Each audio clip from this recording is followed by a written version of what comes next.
इचलकरंजी येथे वजन काट्याच्या मोजमापामध्ये फेरफार करून संगनमताने फसवणूक केल्याच्या प्रकरणात वे ब्रिज मालकास न्यायालयाने सशर्त जामीन मंजूर केला आहे. सदर घटना दिनांक 7 मार्च ते 30 मार्च 2026 या कालावधीत घडल्याचे समोर आले आहे.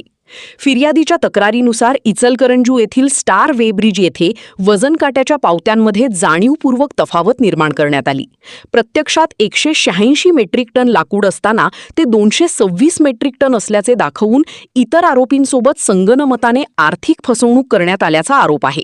या प्रकरणी शफीउल्ला वसीउल्ला खान राहणार इचलकरंजी यांच्याविरुद्ध शहापूर पोलीस ठाण्यात भारतीय न्याय संहिता कायद्याच्या कलम 318 उपकलम 4 व कलम 3 उपकलम 5 अन्वये गुन्हा दाखल करण्यात आला होता. पोलिसांनी संशयित आरोपीस अटक करून न्यायालयासमोर हजर केले. त्यानंतर आरोपीतर्फे ॲडव्होकेट रियाज बाणदार यांनी जामीन अर्ज सादर केला.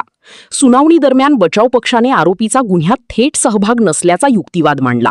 तसेच सुमारे 1 कोटी रुपये किमतीच्या वेब्रिजचा मालक अशा प्रकारचा गुन्हा करणे तर्कसंगत नसल्याचे सांगितले. यासोबतच वजन काटा आणि फिर्यादी यांच्यातील सायझिंगमधील अंतर तसेच वेब्रिजच्या तांत्रिक कॅलिब्रेशन अहवालातील बाबी न्यायालयासमोर मांडण्यात आल्या. सदर सर्व बाबींचा विचार करून माननीय न्यायालयाने आरोपीस सशर्त जामीन मंजूर केला. या प्रकरणात ॲडव्होकेट रियाज बाणदार यांना advocate Yasin Pendhari, advocate Zaid Mulla, advocate Sachin Korvi, Aziz Nadaf आणि परवेज मुजावर यांनी सहकार्य केले.